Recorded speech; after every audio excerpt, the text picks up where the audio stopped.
Once upon a time, a farmer named Adam lived in a small village. He had a field where he grew wheat. He lived with his wife, Laura, and their 2 kids. Smith was in 5th grade, and Emma was in 4th. Adam had a best friend named Jonathan. He was also a farmer. He grew wheat just like Adam. They had been friends since childhood. Jonathan's wife was Lily. They had 2 kids, Ben and Ava. Smith and Emma were good friends with Ben and Ava.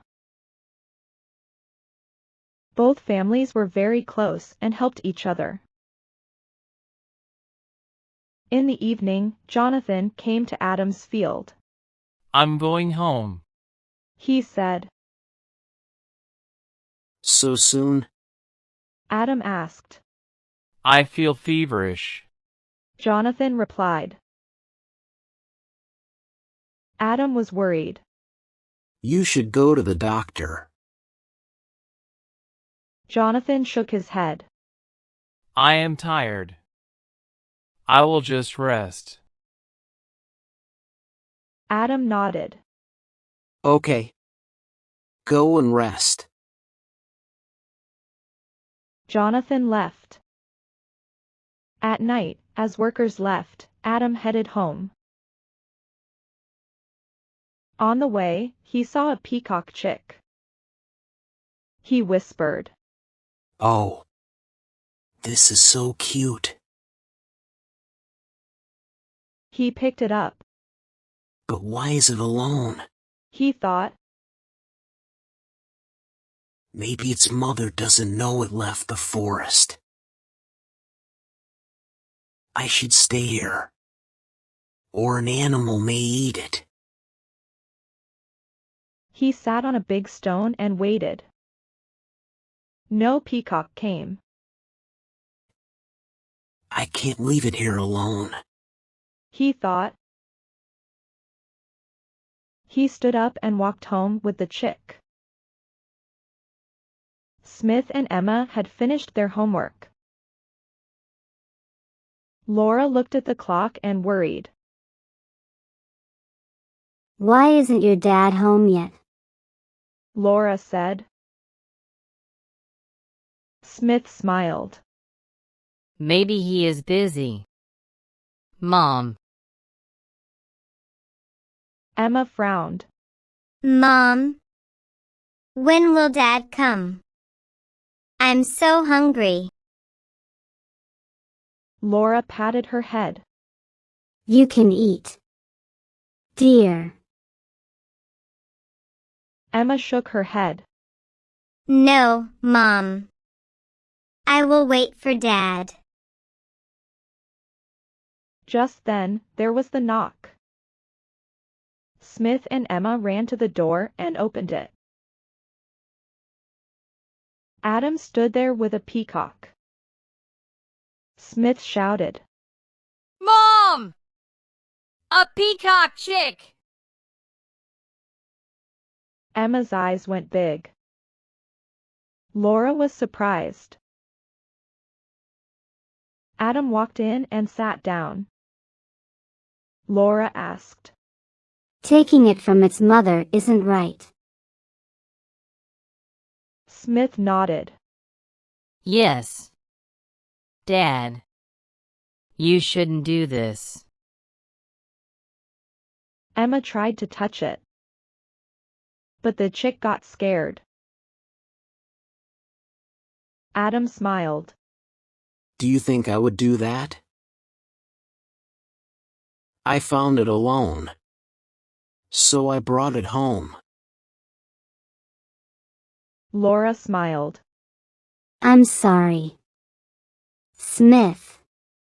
Get some water and grains. She said.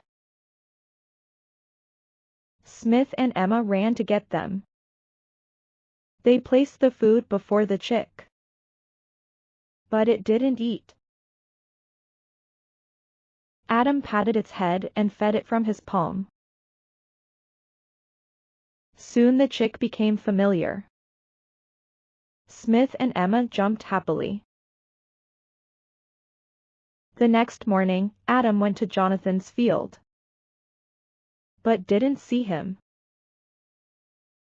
He asked a servant, Arthur, where's your master?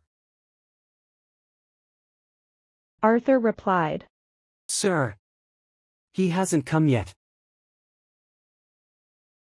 Adam frowned. His fever must not be gone. He headed to Jonathan's house. Ben opened the door. Adam asked. How is your dad now? Ben said, Uncle. He still has a fever.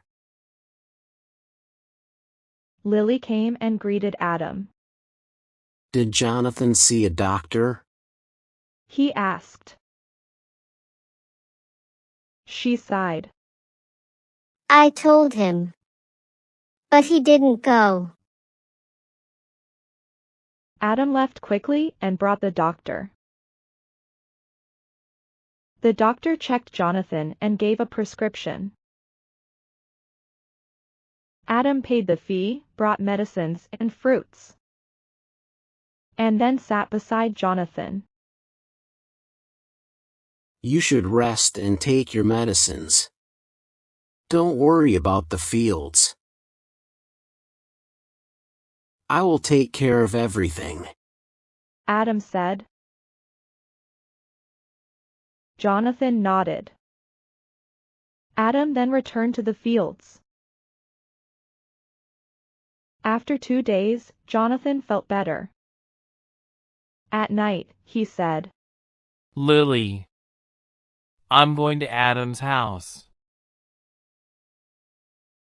Ben shouted.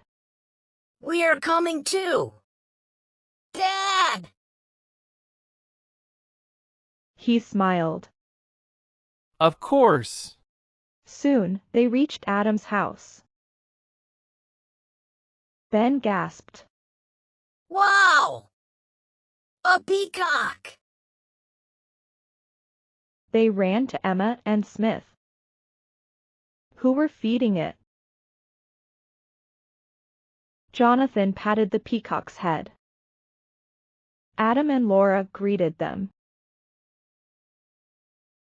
Ben asked, Uncle. Where did you find it? Adam smiled. I found it alone on the way home. Ava stroked its feathers. It's so soft. Laura laughed. At first, I thought Adam took it from its mother. But now, I know he did the right thing. Emma smiled. It's our new friend now. Jonathan spoke. You took good care of it. Adam smiled. At first, it was scared. But now it's happy with us. As the kids played, Adam and Jonathan sat together, talking and laughing. Within a few months, the peacock grew bigger. It was no longer a chick. One Sunday, Smith said, Mom, Emma and I are going to Dad. Can we take Moni? Laura said, Of course. My dear. Smith and Emma took Moni, the peacock, to the fields. Adam greeted them. Welcome. My kids. Moni ran around happily. Smith said, Dad, can we help you? Adam smiled. No. My dear. Just enjoy. Soon, Jonathan arrived. He saw Moni and thought, It's big now. Its meat must be delicious. his mouth watered. Adam welcomed him. Jonathan said, It's grown now. Adam smiled. Yes. I love Moni like my own child. They sat and talked about crops. That night at the dining table, Jonathan ate a piece of chicken but thought about the peacock. He whispered, Its meat must be delicious. I want it. Lily asked. Did you say something? Jonathan smiled. I was just saying. This chicken is so delicious. Lily smiled. While Ben and Ava were busy eating. One day, Adam checked the crops and saw worms everywhere. He tried many ways to stop them, but nothing worked. Jonathan found out and came over. He patted Adam's shoulder. Keep trying. I will send my servants too. But soon, the worms destroyed the crops. Adam's family was heartbroken. One day, Adam went to Jonathan and said, Jonathan. I need a loan for seeds. I will repay after the harvest. Jonathan sighed. You know my finances are tight. But I will find a way. Don't worry. That night, Jonathan smirked. I will lend him money. But if he can't pay on time, I will take his peacock's flesh. The next day, he met Adam and said, I will give you the loan. But if you can't return it, you must give me Moni's flesh. Adam's eyes widened. You know Moni is like my child. Jonathan shrugged. That's my condition.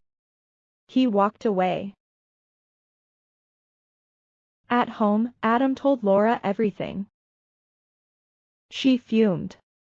How can Jonathan do this? Emma and Smith hugged Moni tightly.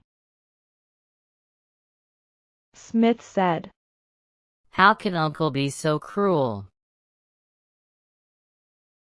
At dinner, Jonathan told Lily about his condition. She glared. You can buy any peacock. Ava's face fell, her hands tightening around her spoon. Ben frowned. Dad. We love Moni too. Jonathan shook his head. I want its flesh. That's it. He left the table while Lily, Ben, and Ava sat in shock.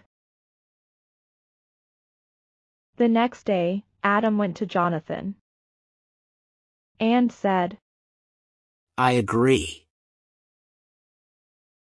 Jonathan smiled and handed him the money. Adam started farming.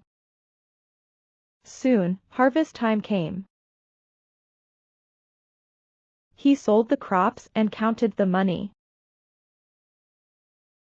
That night, he went to Jonathan's house. gave him the bundles, and said, This is your money. Jonathan took it, but his face fell. After a week, on Sunday, Jonathan came to Adam's house. Return my money now. Adam was shocked. I gave it to you last week. Jonathan smirked. Liar! Give me your peacock's flesh. Adam shouted. I won't. Jonathan went to the royal court. The next morning, the king summoned them. Investigate this matter. Both told their sides of the story. The minister said, Jonathan, you may take the peacock's flesh, but not a single drop of blood should fall. If it does, you will be beheaded. Jonathan trembled. Your Majesty, I lied. Adam already paid me. The king glared. Liar! Now, you must pay Adam $1,000 as punishment. Moral: greed destroys friendships.